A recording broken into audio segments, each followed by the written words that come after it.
Hello बच्चों, आज की पाठशाला में आप सभी का स्वागत है।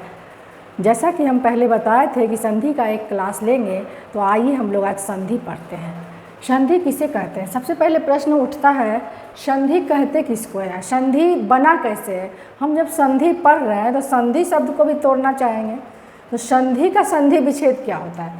सम प्लस धी बराबर संधि। क्या होता है बच्चों? सम प्लस धी बराबर संधि।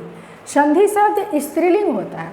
संधि शब्द का कौन सा लिंग है? लिंग निर्धारण हम लोग करेंगे तो स्त्रीलिंग होता है। और संधि शब्द का शाब्दिक अर्थ मेल होता है। मेल, मिलाप, जोड़। संधि शब्द का शाब्दिक अर्थ मेल, मिलाप और जोड़ होता है। अब हम पढ़ेंगे संधि कहते किसको हैं और संधि के भेद। तो हमको लगता है कि हिंदी में भी संधि पढ़े होंगे, आप लोग सब जानते हैं संधि किसको कहता है। संधि की परिभाषा दो या दो से अधिक वर्णों के मिलने से, दो या दो से अधिक वर्णों के आपस में मिलने से उनके आकार, उनकी ध्वनि में जो परिवर्तन होता है या विकार उत्पन्न होता है, उसे हम संधि कहते हैं। इसको हम पहले लिख देते हैं, उसके बाद समझाएंगे।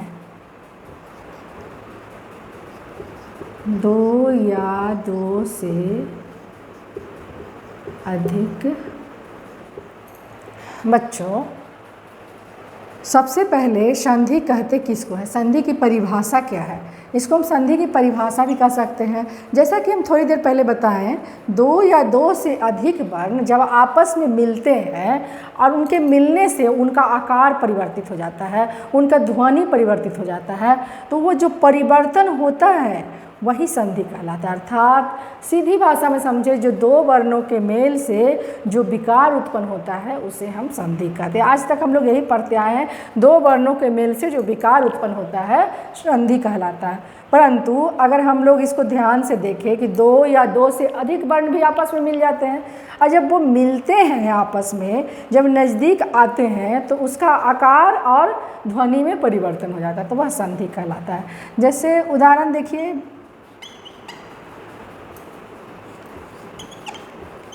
विद्या जोड़ आलय इक्वल टू विद्यालय। आपस में मिल गया, संक्षेप भी हो गया। इसको अलग पद था, दो पद अलग अलग था, वो एक में हो गया, संधि हो गया मिलाप से। और सुनने में विद्या और आलय, इसको अगर हम ऐसे बोलते हैं और विद्यालय, तो सुनने में भी सुंदर लगता है, संक्षेप भी थोड़ा हो गया। तो दो वर्ण और दो वर्ण मिले और दो वर्ण के मिलने से यहाँ पर संधि हो गया, और संधि होकर एक नया शब्द बन गया विद्यालय। ऐसे दोनों का अर्थ एक ही होता है। विद्या मतलब विद्या, आलय मतलब घर। विद्या का आलय यानी विद्या का घर को लगता है संधि आप लोग समझ गए बच्चों। एक बार फिर से, संधि सम प्लस धी संधि होता है। संधि का संधि विच्छेद सम प्लस धी संधि होता है, स्त्रीलिंग होता है। संधि का शाब्दिक अर्थ मेल, मिलाप, जोड़ होता है।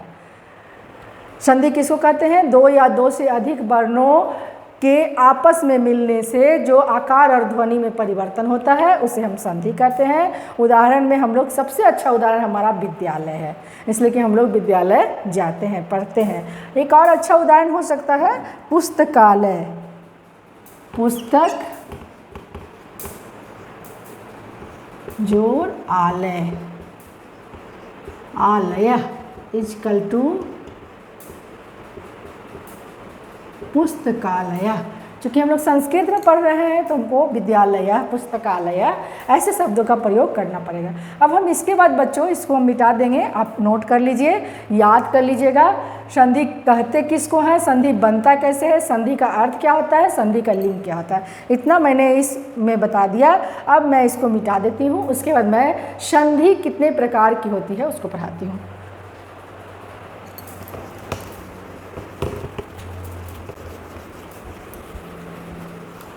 संधि के कितने भेद होते हैं बच्चों?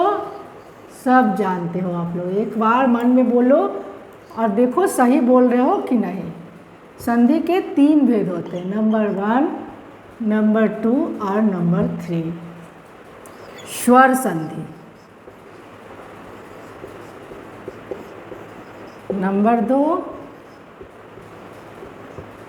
व्यंजन संधि और नंबर 3 विसर्ग संधि। कितने भेद होते हैं संधि के? 3 भेद होते हैं, यहाँ लिखेंगे। संधि के 3 भेद होते हैं। नंबर 1 स्वर संधि, नंबर 2 व्यंजन संधि और नंबर 3 विसर्ग संधि। क्लियर हुआ बच्चों? संधि के कितने भेद होते हैं? संधि के 3 भेद होते हैं। नंबर 1 स्वर संधि, नंबर 2 व्यंजन संधि और नंबर 3 विसर्ग संधि। संधि के 3 भेद होते हैं, स्वर संधि, व्यंजन संधि और विसर्ग संधि। इसको याद करना है बच्चों। उसके बाद हम लोग स्वर संधि के बारे में पढ़ेंगे, एक एक करके पढ़ेंगे। तो पहले हम लोग स्वर संधि के बारे में पढ़ेंगे, इसकी परिभाषा भी पढ़ेंगे। स्वर संधि के 5 भेद होते हैं।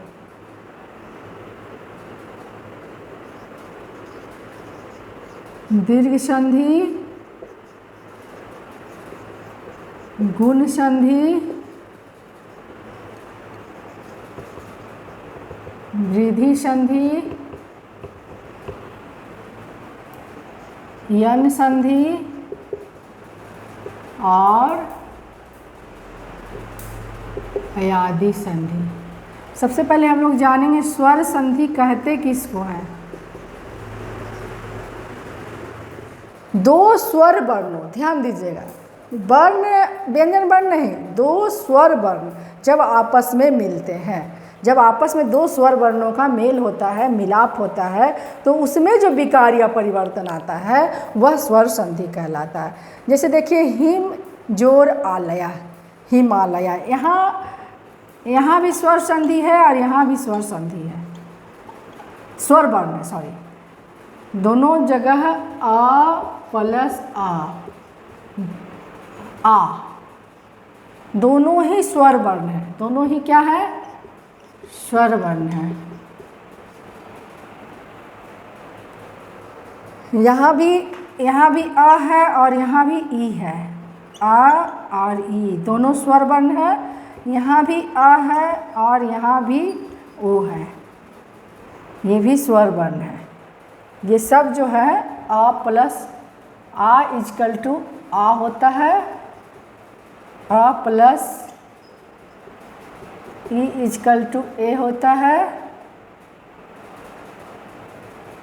और आ प्लस ओ इजकल टू ओ होता है। समझ में आया? यहाँ किन वर्णों का मेल हुआ है? इन 2 वर्णों में, हिम शब्द और आलय शब्द में कौन 2 वर्ण है? स्वर वर्ण है। हिम में आ है और आलय में आ है, आ प्लस आ बराबर आ होता है। तो यही हमारा जो है स्वर संधि का उदाहरण है।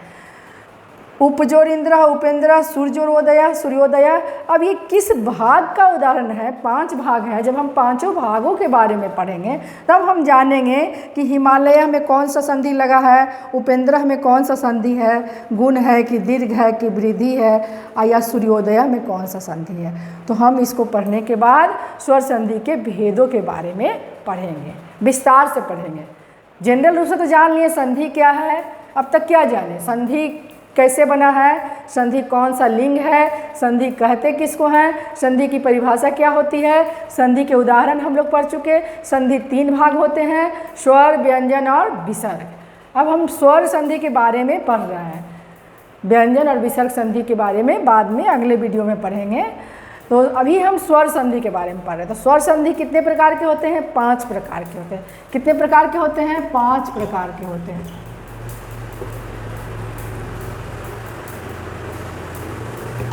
पांच प्रकार के।